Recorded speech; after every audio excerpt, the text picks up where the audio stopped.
النهارده معانا محاضره قيمه ان شاء الله نستفيد بيها كتير عن النانوتكنولوجي. ومعانا بروفيسور دكتور حسن مختار. هنقول نبذه مختصره عن الدكتور حسن مختار. PhD service as Professor of Cancer Research and the Director and Vice Chairman of the Research Department of Dermatology at the University of Wisconsin Medical Science Center. Dr. Mukhtar serves as the Chairman of the Department of Defense Prostate Cancer Medical Research also. He is an Associate Editor of International Journal of Oncology, Clinical Cancer Research and Cancer Therapy. He is an expert in natural products and among the first pioneers in biochemically identifying the elucidating mechanisms and the therapeutic anti-cancer uses of green tea. Also, other therapeutics including CPC 300.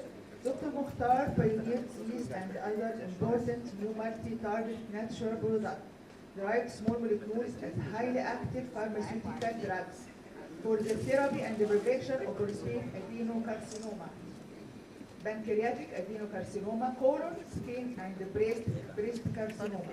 He serves as scientific advisory board member of Quality Pharmaceutical Company. He serves as a member of the scientific advisory board of Zoology. Also, Dr. Hasan Mukhtar established a mechanism basis for developing novel approaches for prevention and the therapy of therapy-resistant solid cancer. He is member of the editorial board and the associated editor of 38 scientific magazine and has published more 500 papers. Welcome to Dr. Hasan Mukhtar. Please, you can introduce you. I'm glad to be here and give a talk of my work. The title of my talk is slightly different than was advertised. I'm going to talk about cancer prevention. How can we fulfill our promises for prevention of the cancer? I managed from here.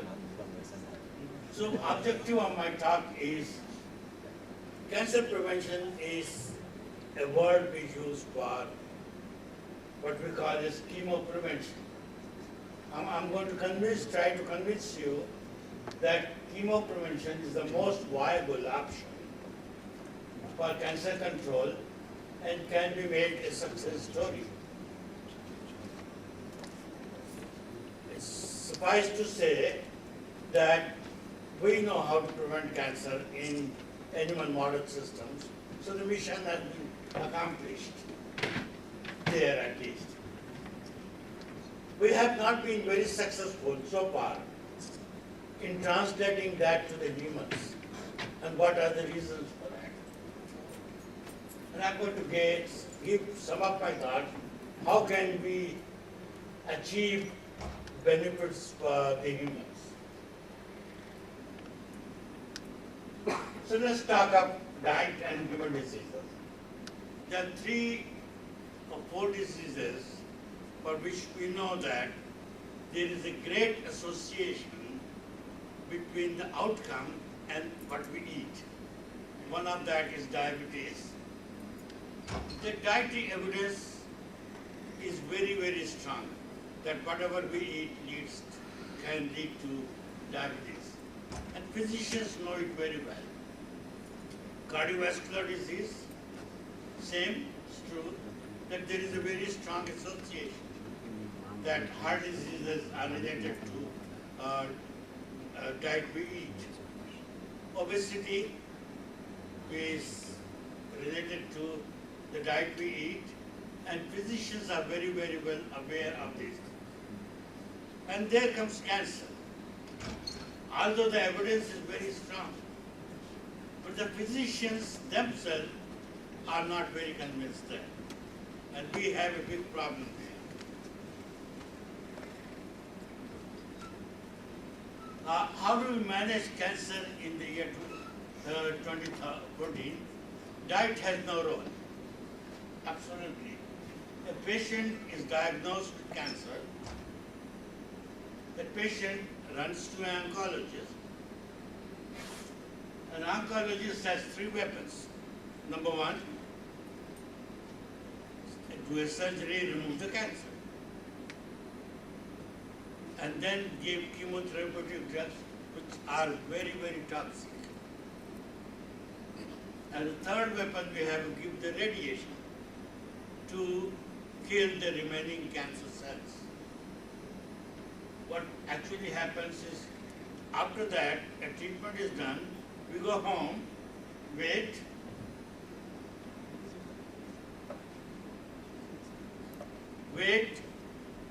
watch and pray to the God that the cancer doesn't come back. This is the state of affair in the year 2014. I think things are going to change. There are another group of individuals walking on the street, sitting in the room, what we call them high-risk individuals. Those individuals are, a sister is diagnosed with breast cancer, the second sister is worried, I may get the same disease. The brother has prostate cancer, and the brother is worried that I may get the same cancer. So they get information on the internet today, run in here and there for help. And what is happening is these group of individuals are getting conscious about the role of dietary agents in cancer management. I get a lot of phone calls from patients, advocates, brothers of the patients, sisters of the patients, that I have been diagnosed, my sister has been diagnosed, what should I do? How can we change ourselves? These are, number one, I'm going to tell you that it is estimated that by the year 2020, cancer will be number one disease. Currently, it is not a number one disease. Risk of being diagnosed with cancer increases with age. And most population is getting older, people are living longer. So naturally, there is a possibility, that's a very strong reason that cancer could become the number one disease by 2020. About 77% of all cancers are diagnosed in persons 55 years of age and older. We don't normally see cancer in the young population. By 2020, more than 1 billion people aged 50 years and older will be living in the world. So that is one reason that cancer could become a number one disease. Mortality rate in 2012 versus 2020 are heart disease is number one now. Cancer is number two, and respiratory diseases is number three. What we believe, what the evidence indicate, what the epidemiology indicates, that by 2020, cancer will become number one disease, and heart diseases will become more common because the people are getting conscious of their ways to prevent heart diseases. Cancer chemoprevention. Cancer prevention was a term coined in 1975 by Michael Spohn, who is still alive and very, very active in it. He defined cancer prevention is use of natural or synthetic agents to reverse, block, or suppress the development of invasive carcinoma. Goals are very simple. At the cellular level, is a regulation of growth and differentiation because these are hallmark of cancers. At the tissue level, can we reverse the pre-malignant lesions? Because most cancers come from pre-malignant lesions. To So if we can reverse those, naturally there will be big achievement. And the third is at the clinical level, nothing less than can we reduce the cancer? Can the cancer go away? Reduction of the cancer development. So let's talk up. We have been doing studies in animal models. We have many animal models. We know how to produce cancer in any single organ of the animal. Breast, colon, prostate, skin, pancreatic, whatever you want. We have protocols. You can take animals, do some manipulations, or genetically defined animals, do some manipulations, and produce the cancer we like. What we have done so far is given that chemopreventive substances to animals, and it has become a highly successful strategy in animal models. We know today very well how to prevent cancer in experimental animals. Many animals, thus, it is very simple to say, work in mice and other rodent models. There are many rodent models. Some of them are, we have to manipulate, apply some chemicals, expose with the radiation, or whatever we want to do to produce cancer in those animals. And some of the animals, we have generated them, develop cancers spontaneously. And we have developed transgenic animals in which we have expressed some genes or deleted some genes from the animals. Those are important in cancer induction or cancer deletion, and we have those model systems. Using all these model systems, we know very well how to prevent cancer. That's not the game. That's not the whole story. We ultimately want to prevent cancer in the human being. Before we proceed that, I would like to say that cancer is a very slow process. It takes more than 20 years in some organs to develop cancer. So the seed of the disease may be occurring at the age of 30 or 40, but the real cancer may occur at the age of 60, 70, or whatever it is. So it's a very slow process. The first step of that is initiation. Cancer is being initiated, meaning that this human is now destined to have a cancer. It doesn't mean it will develop cancer. The second process, second step, is promotion, where initiated cells are multiplied in a way that it gives usually a pre-malignant lesion.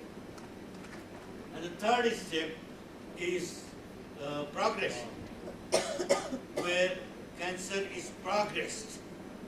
Initiated mass is a non-malignant, become a malignant mass, and the final stage of the cancer is metastasis, usually up to a localized and confined cancer. People don't die. Cancer deaths occur when cancer is metastasized to other body organs. For example, prostate cancer metastasizes to bone, lymph, and lungs. Breast cancer metastasizes to brain, to bones. So we have, our knowledge base is not very strong. Why in the world one cancer metastasizes to bone, the other metastasizes to brain? If we know that, possibly we can intervene. But until we know that, it's very difficult. So the whole process, the whole journey of a normal cell to a malignant cancer, to a metastatic cancer, may take 30 years, 20 years to grow, to develop. So goal of cancer prevention is, can we slow down this journey in any way and shape, so that instead of 20 years, it's not going to take 30 years or 40 years. You have 10, 20 more years of more helpful life. So that is what we call it, is a slowing. Cancer chemoprevention is nothing in my mind than slowing the journey of the process of carcinogenesis. Which is simply depicted here. On the left is a normal cell becoming an initiated cell that is now getting promoted. A full-blown cancer is found, which is now getting metastasized to other body organs. So what we believe is that intervention, no matter what we do, we call this intervention. During the process, the whole journey is a carcinogenesis. The interventions are possible during its journey. Once the outcome is there, metastatic cancer is developed, it's out of our hands. We cannot do that. So therefore, intervention during the process, that's the process of carcinogenesis, is possible, but in the state, which is a malignancy, is out of our hands.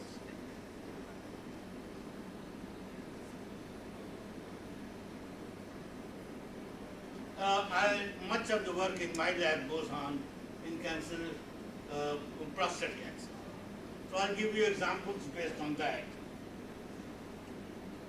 In a normal scenario, it takes, again, from a normal cell, the process is becoming the malignancy. It takes about 20 years for this journey to complete. Can we make this journey to 30 years? Or if we are lucky, can we make this journey into 40 years? So if we can make the journey from 20 years to 40 years, we have doubled the cancer-free survival or prolonged the cancer-free survival in the human at least twice. That will be a big, big achievement. So prostate cancer chemoprevention program in my lab is nothing but can we eliminate foods? Okay. First of all, can we simply, time doesn't allow me to go into those details, that diet is responsible for cancer. At the same time, there are many, many factors present in the diet which can prevent cancer by slowing down the process. So life would have been very simple if we knew how to eliminate foods that cause cancer. We don't have our knowledge base yet, complete.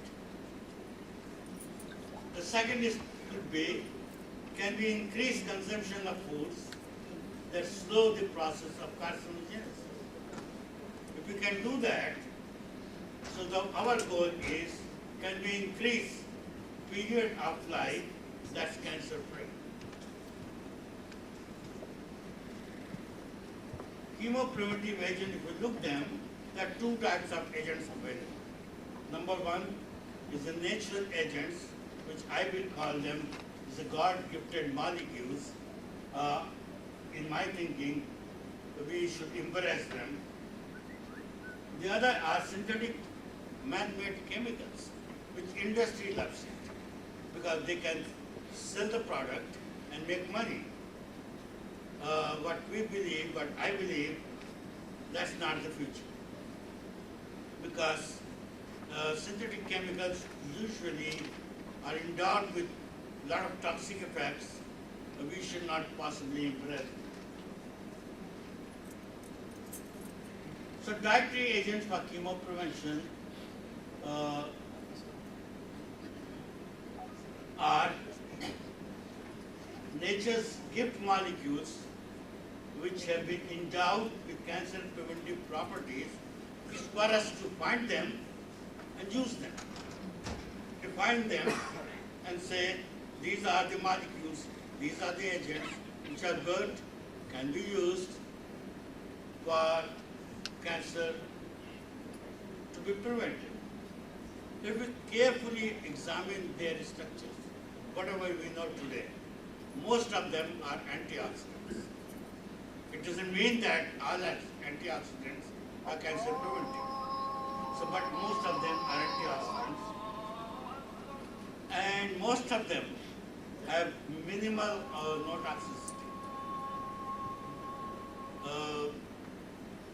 Because they are usually present in the fruits or vegetables we consume, they are not very expensive. People can afford them, and humans are able to accept them. Synthetic chemicals are usually very expensive because industry wants to make money out of them. So what I would like to spend some time on why chemoprevention should be a success story. So far it is not very successful because proof of the principle exists.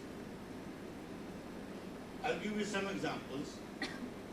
We have tested many COX-2 inhibitors for colon cancer prevention, even in the human population.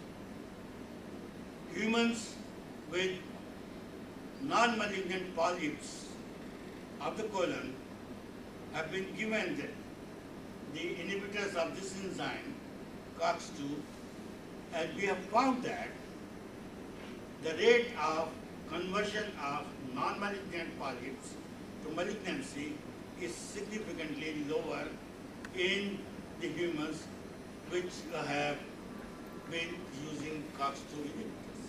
So the proof of the principle exists. Second proof is selective estrogen receptor modulators, tamoxifen for example,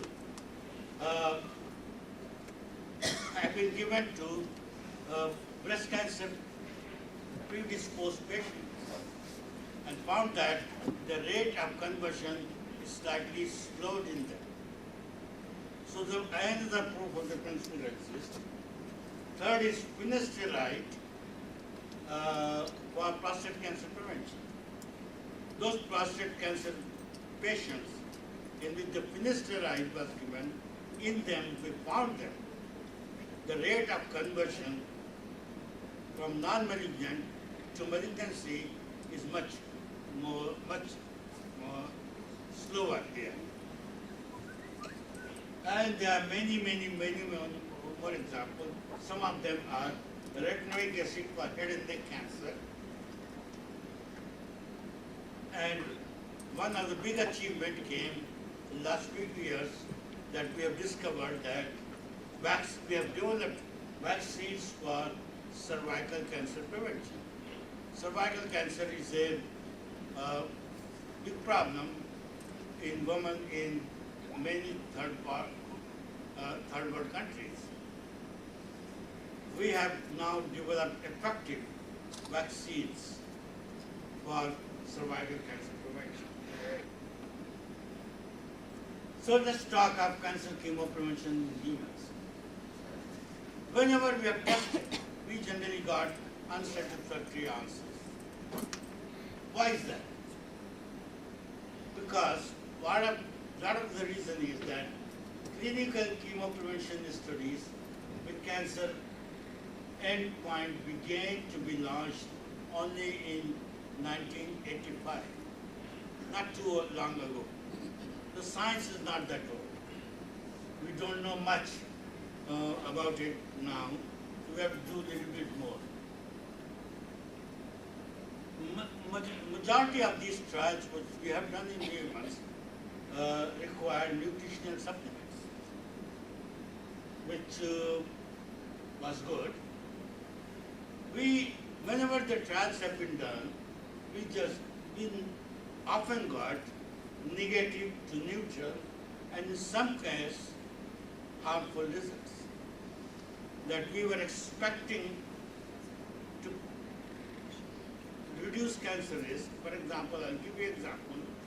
We did a 36,000 patient trial in humans worldwide for prostate cancer, what we call SELECT trial, in which $180 million was spent by National Cancer Institute. When the trial was halfway going on, we discovered that some of the patients have adverse effects of vitamin E and selenium. That's what it is, SELECT trial, combination of two agents was given. So we don't want adverse effects in humans. We have to totally, overnight, stop this trial. To rethink about it. For example, I'll give you some other examples. Alpha tocopherol and beta carotene trial was done, in which the trial was done. We took the lung cancer patients in Finland. We gave them alpha tocopherol and beta carotene because those have been shown to reduce tobacco, smoke, lung cancer in experimental animals. We found that 18% increase in incidence was found. We had to abandon this trial. We have to stop this trial. And then we learned out that what mistake we did this trial in Finnish population which consumes, which smokes cigarette like anything, 10, 2, 3, 4 packs a day. So we are constantly damaging their DNA and at the same time trying to stop it. The things don't work that way. Another trial we did is called beta-carotene retinol efficacy trial, which we call it CARET trial.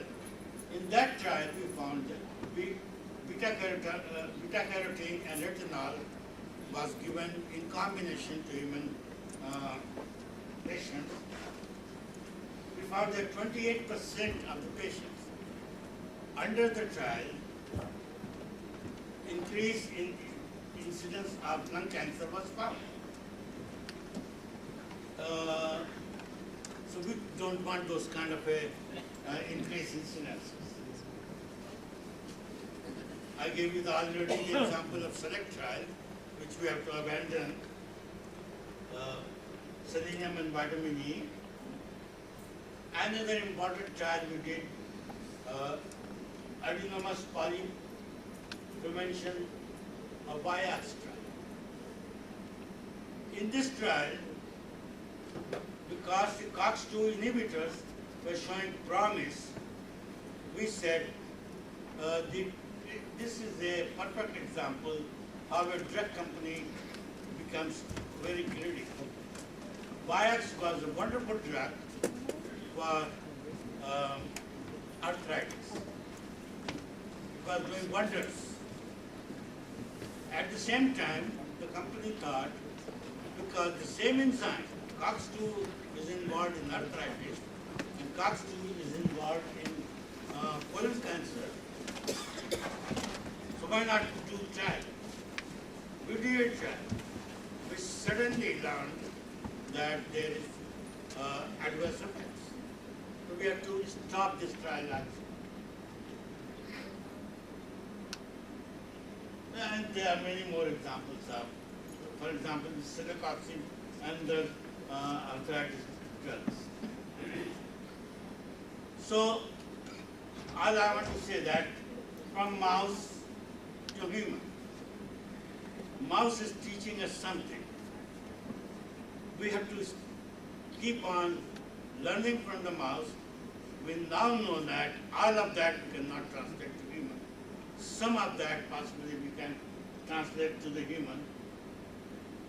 So, what I believe, intelligent animal model system which we use, mouse, I can only give you some evidences. I cannot give you the final proof. And you have to start learning from what you learn by doing experiments in the mouse models. We are learning that great deal something.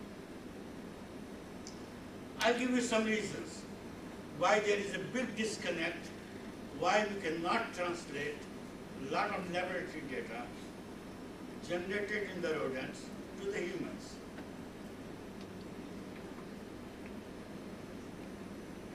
Now there could be only two reasons. Number one, broadly reasons. We don't know how to do rodent experiments. Rodent experiments are not properly planned and executed. Or the other could be, we just don't know how to do human studies. There cannot be third reason. Let's talk one by one about it. Part of the problem is that humans cannot be optimized. Whenever we want to do a mouse study, we take 20, 30, 40, 50, 100 mice of the same genetic background, born to the same kind of parents and mothers, and we do same kind of manipulation. We give them same kind of feed. Everybody sitting in this room has a different eating habit, different genetic behavior, different environment. So humans cannot be optimized. Part of our difficulty is that we know how to optimize mice and rats. We just don't know. It will be not possible to think that we can ever optimize humans. For example, when we take 100 mice, do some experiments, we ask them to eat the same diet, same amount of the diet. And if I ask everybody sitting in this room, eat the same food every single day of your life, you will get bored. You will not do it. So humans are difficult to optimize. And the second point is that, which is largely neglected, is humans are already prevented. By our lifestyle, by our way of living, we eat a lot of chemopreventive substances unknowingly and use them. They are doing their job in preventing the disease in us. And when we want more prevention, we just cannot, when it is saturated, we cannot add more prevention. For example, a lot of people say that red meat consumption is correlated with colon cancer. Those people who eat a lot of red meat also eat a lot of vegetables. Whenever you go there, kebabs are served with side dish of vegetables. We eating them. By eating them, we are already preventing the damages done by the red meat. So how can we think of doing magic here when the magic is done in the mouse model? Those are bigger problems. The second thing is rodent experiments are not properly planned and executed. That's one possibility. So let's talk about some limitations of that. There is no other way. You want to do that.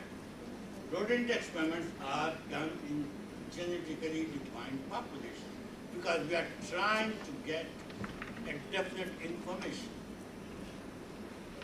If we do an experiment and take 100 mice, they are genetically different, we just cannot get a useful information.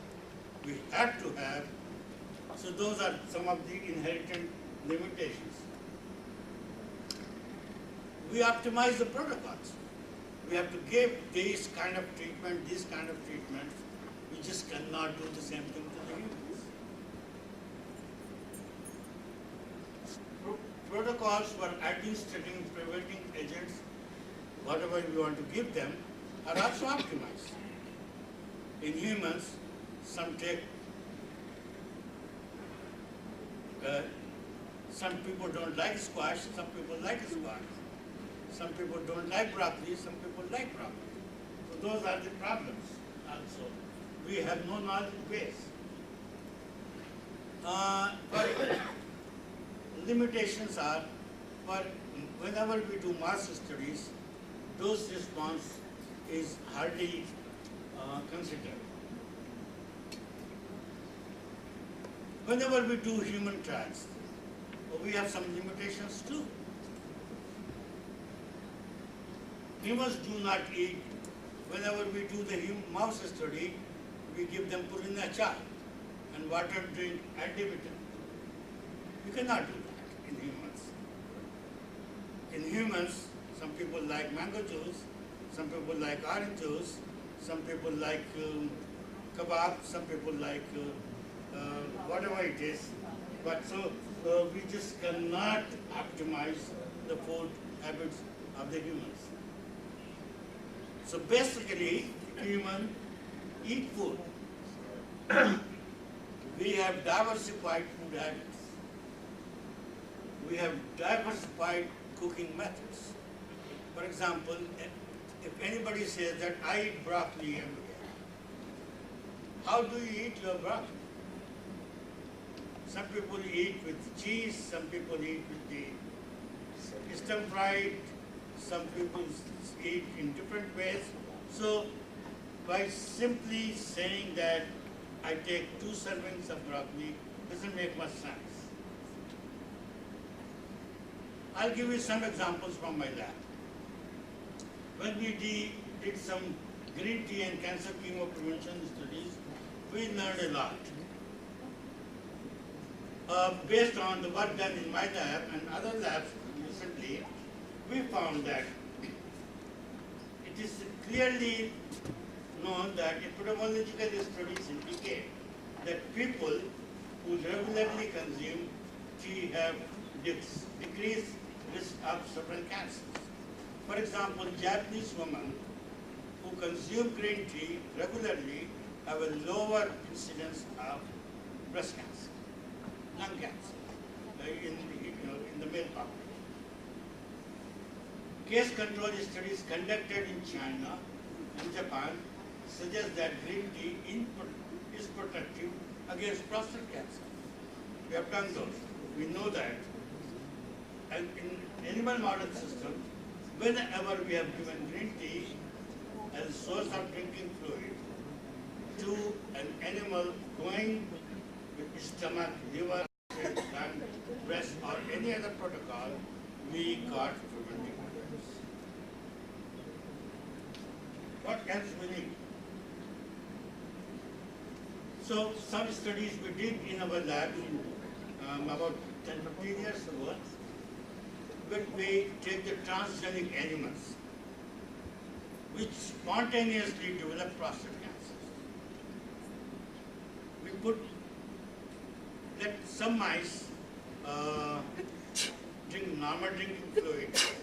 The other group of mice, we gave them 0.2% solution of green tea polyphenol to drink, which is only equivalent to 4 cups of green tea consumption by the human population.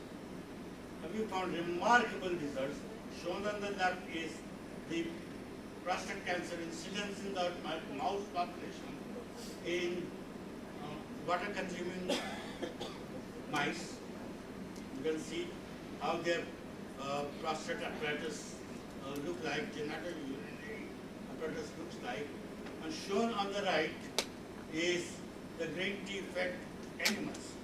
Remarkable differences. These animals not only showed lower incidence of prostate cancer, they lived long life. Then we did another remarkable study, same mouse model, in which we allowed cancer to develop. On shown is on the left is no green tea polyphenol was given. You see a lot of cancers develop. When you took the mice in which there was no cancer to begin with, or we took the mouse in which there was evidence of pin lesions, prostatic interest, nuclear shell lesions, which are precursors of the prostate cancer lesions. Or we took mice with moderately or aggressive prostate cancer. We did those studies and we found that the incidence of prevention or rate of conversion of prostate cancer in these animals is remarkably different. The best data we found is when we took the mice in which there was no cancer to begin with. We gave them a green tea to drink. There was the best evidence. When we took those mice in which there was moderately developed adenocarcinoma and allowed them to drink green tea, it didn't do much of a job. It did only a little bit of preventive effects.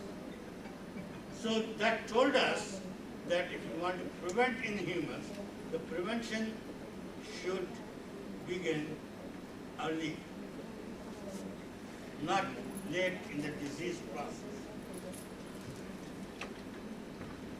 When we did the human studies, many of the human studies, people found a disconnect. Italians did a study when they took 60 volunteers with high-grade pin lesions, in which those are going to develop prostate cancers.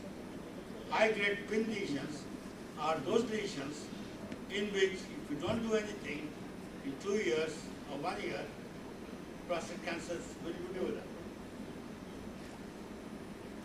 So these 60 individuals were taken, were recruited, and we gave them 200 milligram capsules of green tea polyphenol, green tea GTCs. After 1 year, those individuals were brought back. We found that only one tumor was diagnosed among the 30 green tea consuming group men, whereas that's only 3%. Whereas 9 cancers were identified among those 30 people who were not given green tea capsules. So it's a remarkable preventive effect. The best evidence we got. In those individuals, PSA, although there is now some controversy, is a serum marker, which is added to, you go to a physician, if somebody has prostate cancer, blood is taken, PSA is determined. If your PSA is high, you have a problem. Total PSA did not change significantly between the two arms. That told us that PSA may not be a good indicator. But green tea treatment showed values constantly lower compared to placebo treated. Again, some kind of effect. Another is after this study was published, in these individuals, green tea was given again to those individuals in which it was given for the first year. A 2-year follow-up of patients from the same study indicated a 6.7% prevalence of prostate cancer in group, in green tea consuming group, whereas 36.7% in the other group. Again, a remarkable difference. It's the best study, best kind of evidence that green tea consumption leads to lower prostate cancer. Similar studies have been done with esophageal cancer, breast cancer, colon cancer in different parts of the world. Same kind of a data, almost same kind of information has been achieved. Whenever we did wrong studies, we got wrong results. In another study, green tea's anti-cancer effects were explored in patients with androgen-independent prostate cancers, which is very less stage of prostate cancer. Not much effect. Same thing we proved in the mouse model. So, all these data is saying that it is useful for some, but not all patients. And more importantly, it is more useful for patients in which there is early onset of cancer. So if I have to summarize all this green tea story, hundreds of papers, hundreds of studies, in the mouse studies, we give them purina chow to eat, green tea solution as a source of drinking water, ad libitum. We got excellent. Relative efficacy was found remarkable. Human trials depends upon what kind of trials we have done. I've given you some information. We have got good data to excellent data to poor data, depending upon what kind of patients were recruited to begin the study with that. So I'll come back to the situation that humans are already prevented. So human diet is a mixed bag of good and bad stuff as far as the cancer goes, that it has cancer producing substances as well as cancer chemopreventive substances. Even the worst carcinogen eaters, as I already gave the example of red meat, heavy eaters of red meat, consumes chemopreventive substances through which humans are prevented. Salad, whatnot, you can think of. I'll spend some time on complications associated with chemopreventive studies. And the problem is our genome varies. There are no two identical people sitting in this. So our genome varies. We can tolerate something, others cannot tolerate something. For example, we know that an enzyme called catechol-O-methyl transferase affects T metabolism. So if we want to do a T study, we need to know the status of catechol-metabolism in that individual. Another complication is glutathione is transferred MY, F1, by gene polymorphism differs between all those individuals. We need to know that. Another complication is that human microbiome varies. Gut bacteria influences phytonutrient metabolism. Our gut contains the food we goes through the gut. Gut contains many bacteria, and it depends upon what we eat, what kind of bacteria is present in the gut. So it varies. As I already explained in the previous slides, the timing is everything. Early intervention is a better prevention strategy. Some phytonutrients are very difficult to even access, measure, or quantify, or optimize. They are present in very small amount in bulky foods. Some are seasonal and some are expensive. So humans tendency is eat what is cheapest available, what is seasonal.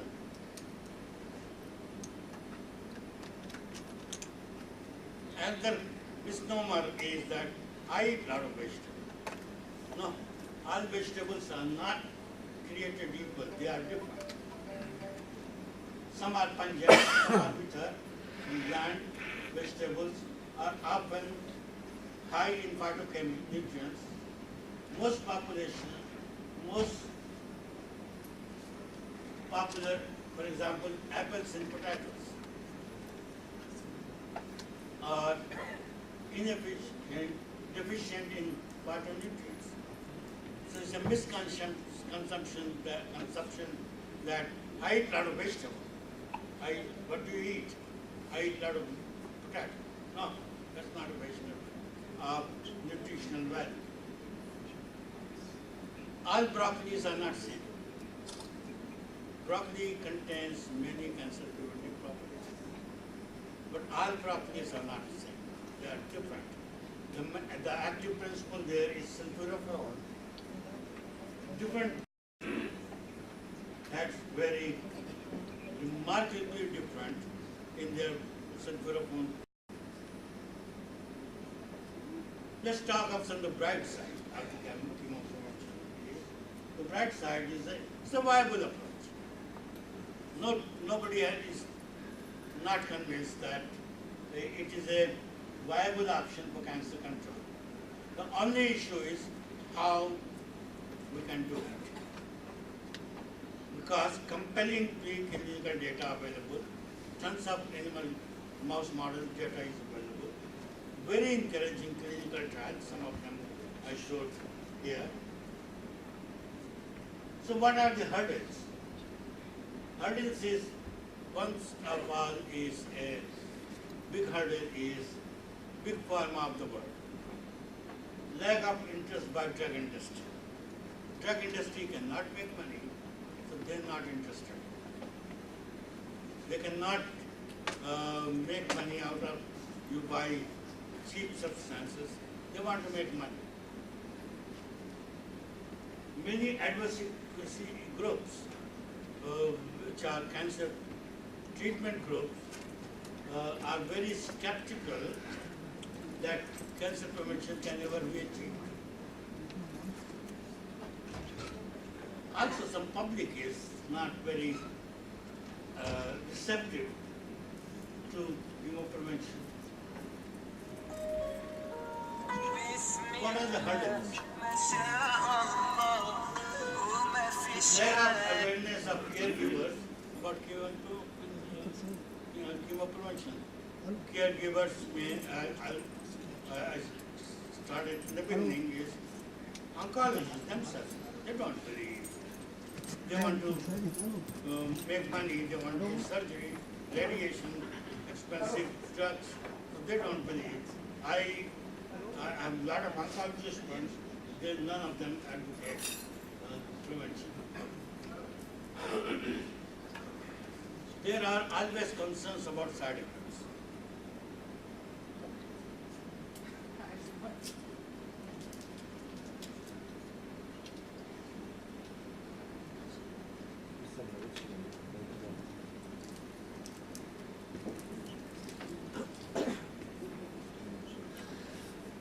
Another hurdles are laboratory research on chemoprevention is full of inconsistencies. I don't have time to go into those details, but there are some inconsistent data. You do something, you find effects, the other people do something differently, they don't find similar effects. We often use some in vitro lab models to come to the wrong conclusions. Those are inappropriate, and I don't have time to go into those details. Most in vivo models which we use in the lab to develop cancer in experimental animals really do not mimic human situation. Because we optimize them. We give them a lot of treatments so that they develop cancer in the colon or breast or prostate, whatever you want to do. That's not human side. So those are some of the difficulties we have to deal with. How can we move forward? We have to establish risk factors. Individuals sitting here, what are their risk factors? What kind of genes you have? What kind of food you eat? What kind of environment you live on? We have to determine that. We have to identify gene signatures for cancer risk factors. Some of the genes are not really important in cancer, but they play a very positive roles in initiation of the process of cancer development. As I said in the past already, the stage of the disease at the time of intervention is really critical. What stage of the disease you are, whether you are type 1, stage 1, stage 2, stage 3, or stage 4. How can we move forward? Part of the problem is that some of the chemopreventive substances we use in the humans, we have difficulty in achieving the concentrations in the body. Can we develop sustained bioavailability? Can we give it to humans so that they have it whenever they need it? Because they are the fighting with the events occurring in the body. If they are not available, they won't be able to fight it. We have to think of one mistake we did is to try to prevent cancer with a single approach. That's not going to work because cancer is a multifactorial disease. So we possibly need multiple agents with very different effects. Or we need to identify those agents which have multiple targets where they can do that. Another approach could be, can we design smart food? That could be very useful for high-risk individuals. For example, can we design, we know that tomatoes shown on the right are classical tomatoes, which contains lycopene. Tomato also contains some anthocyanins, which are also showing some promise. Can we design the tomatoes, genetically design them, so that they contain, in addition to lycopene, some anthocyanins? That's one approach. Can we tweak the gut bacteria in a way that it becomes more active for people to respond?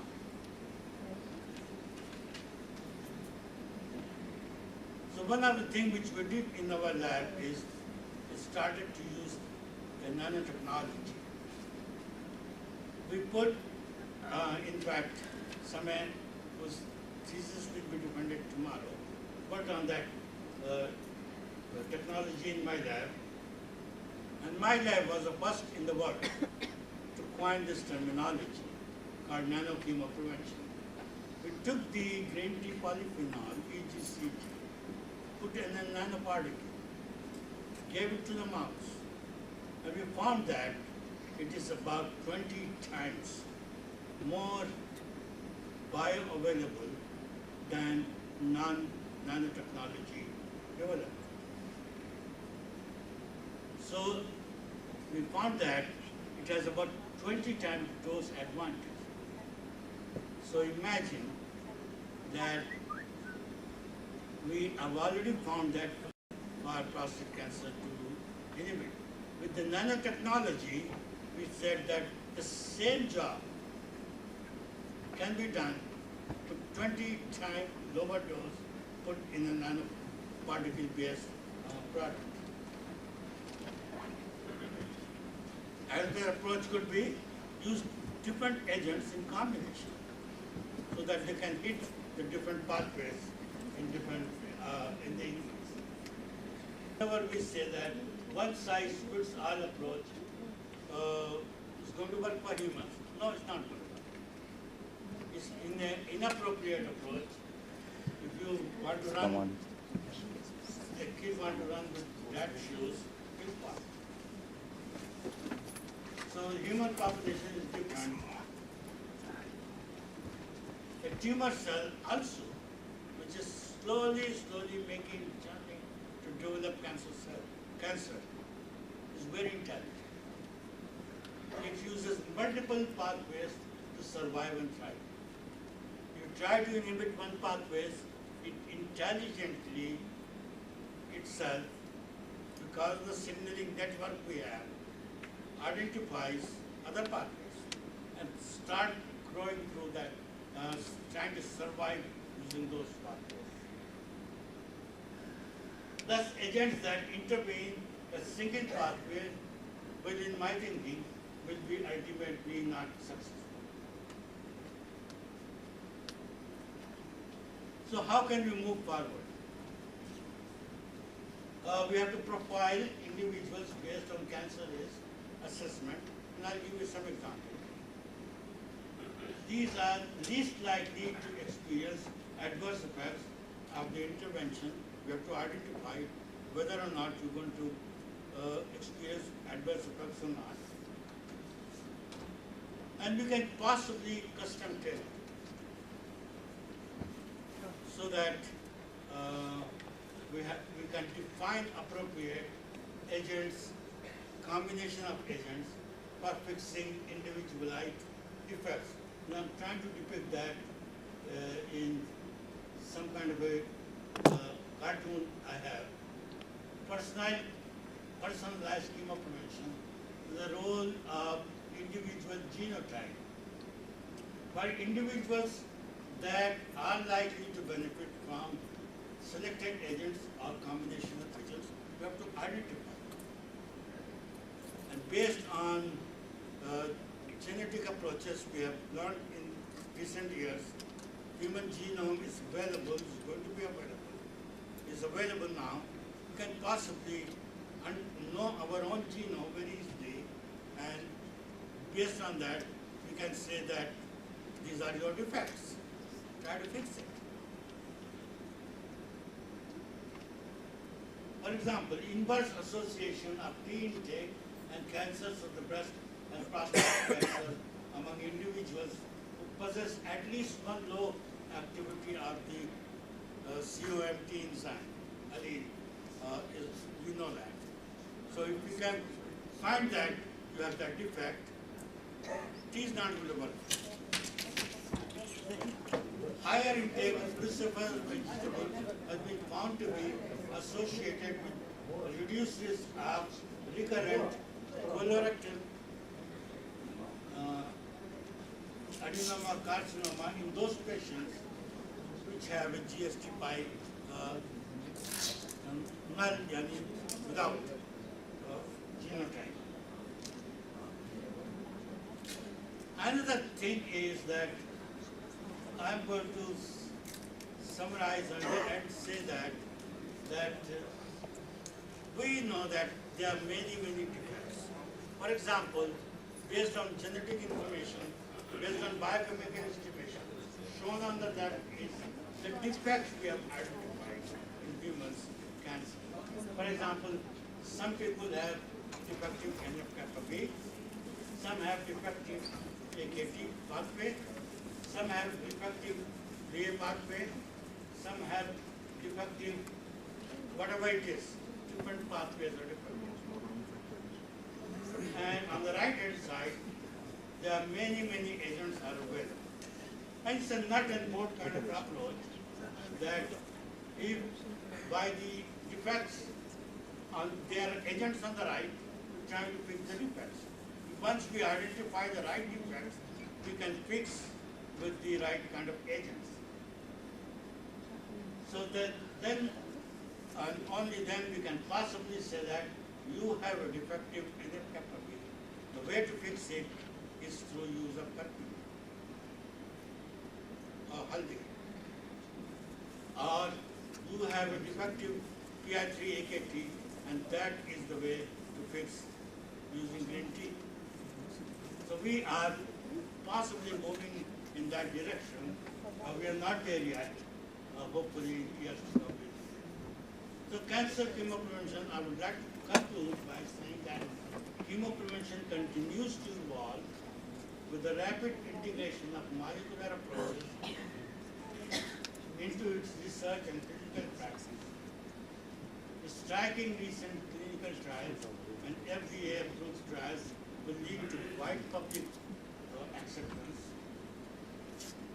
And so I would like to say that future of cancer prevention research should include molecularly targeted approach for patient selection, drug development, and outcome evaluation. Based on that, possibly we can achieve miracles. So then and only then specific recommendations for cancer prevention based on individual genotype will be made. This will require many more years of rigorous case control studies, which are ongoing in some labs around the world. So I will conclude by saying where we started talking about in the year, in the field, the cancer.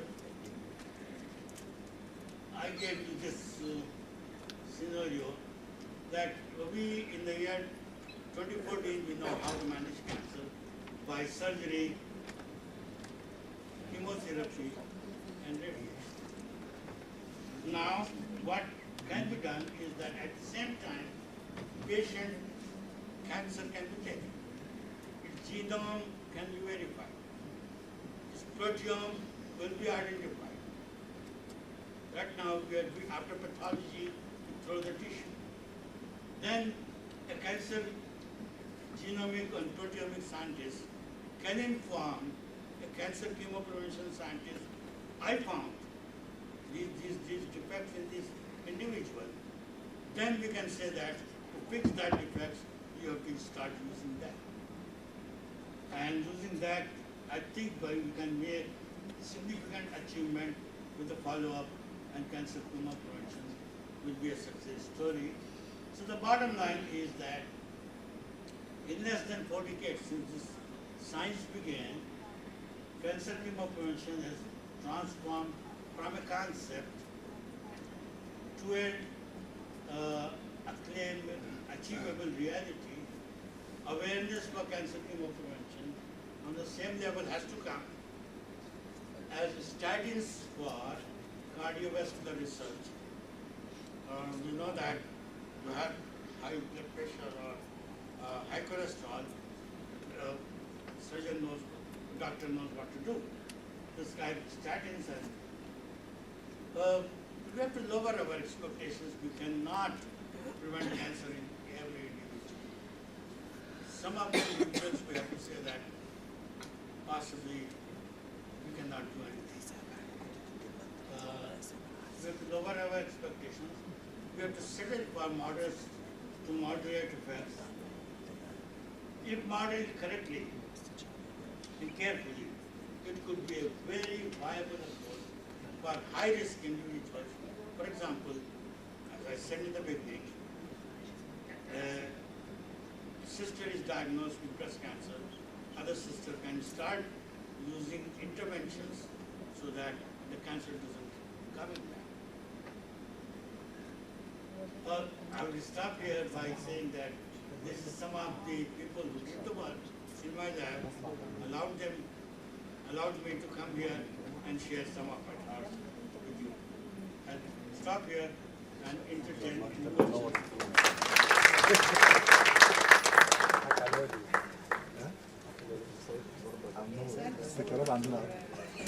Thank you for Dr. Hasan Mukhtar for his nice presentation and the nice new trend for cancer therapy like green tea. And also he said the last slide is the cheapest approach for therapy. It's very nice for all populations. Now 15 minutes for open discussion for Dr. Hasan. Dr. Muhammad, please. First of all, I would like to thank you very much indeed for coming to our first meeting, and specifically to Faculty of Science. You are a great professor, I know very much. Appreciate the symptom. Did you work first to show the term of nanochemotherapy? And in this regard, you gave a very few words about this kind of excellence. And I would like you to throw more light on the nanoparticles which you have used with EGCG to give you a 24-fold bioavailability, and how you have measured this kind of bioavailability. The second question is, have you done any specific studies on the effect of coffee, which also has got some antioxidants as anti-neoplastic and also preventive effect as a natural source versus the green tea? Thank you. Second question first. We haven't done any work with the coffee. Others have done it. And they have identified some chemicals in coffee, 6-carbahol, which have some kind of effect. I haven't done it, so I have not covered it. And I can cover only so much in my talk. Regarding the first question, nanochemotherapy. We are now learning that different kind of nanoparticles have different behavior. We were the first one to show that, and the title of our paper was Introducing Nanochemotherapy. And that work I did in collaboration with an Egyptian friend of mine, Shakir Musa, who owns a company in Albany, New York, who is, I think, is very I know him already. very well known to all of you. Shakir is a great friend. I met him first time when I met Asa. Where is Asa? Asa is gone. In Kuwait. Then we started developing some program, and we have nanochemotherapy. Different nanoparticles behave differently. We have as yet, till today, have not done any clinical trials in humans with any nanoparticles. That's why I did not give you much of the information. Part of the problem is, once you modify, that becomes a new drug, new entity. We have to obtain IND from the FDA in order for that to be used in humans. We have not yet done that. So we haven't done that, but based on animal experiments, based on cell culture work, it seems very encouraging. We have remarkable data, and tomorrow somebody is going to defend some of this work based on that technology. Thank you. حضرتك عرف نفسك بعد إذنك. عرف نفسك حضرتك. I'm Ahmed Amiri, Chairman of Clinical Oncology Department, Faculty of Medicine, and Director of Mansoura University Hospital. I want to thank you at first for your fruitful presentation, and I look forward, if you have time, to give this lecture in Faculty of Medicine rather than Faculty of Science. Next time. Okay, next time we will do it. I have a question here following Dr. Muhammad Al-Fad about the nano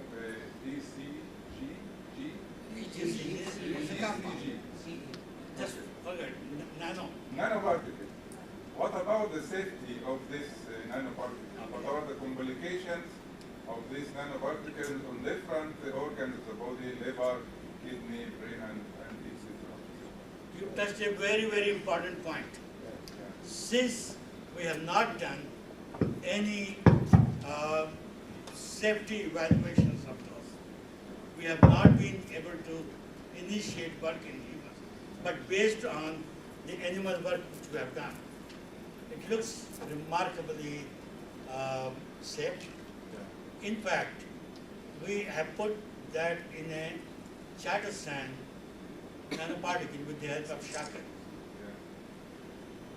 Chattersan is a natural product. Green tea, EGCG, is a natural product. So we are combining two natural products. Giving them orally should be safe. I have not yet verified whether it is So safe. you or are not. just phase 1 study. I'm just doing a study. No, we have not done phase one. Not yet. Not yet. Not yet. It is not the lab only, but not in the beginning, the Not- clinical not studies. absolutely nowhere yet. Yeah, Science is only 3-4 years now. It doesn't move that fast. yeah. We have to have a lot of hurdles. Yeah. Why you want to test in this human? A lot of regulatory bodies. But as you know, Dr. Mustafa said is using nano gold now on clinical studies. Yes.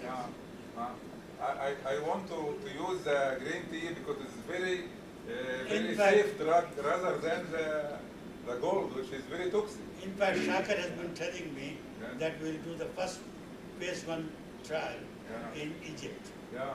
So Not we yet done. will be a part of that study Okay, if you that's if you great. don't mind. I will tell Shakar. Yeah. Okay. Okay. Another questions? Dr. Mohammed, تفضل. عرف نفسك.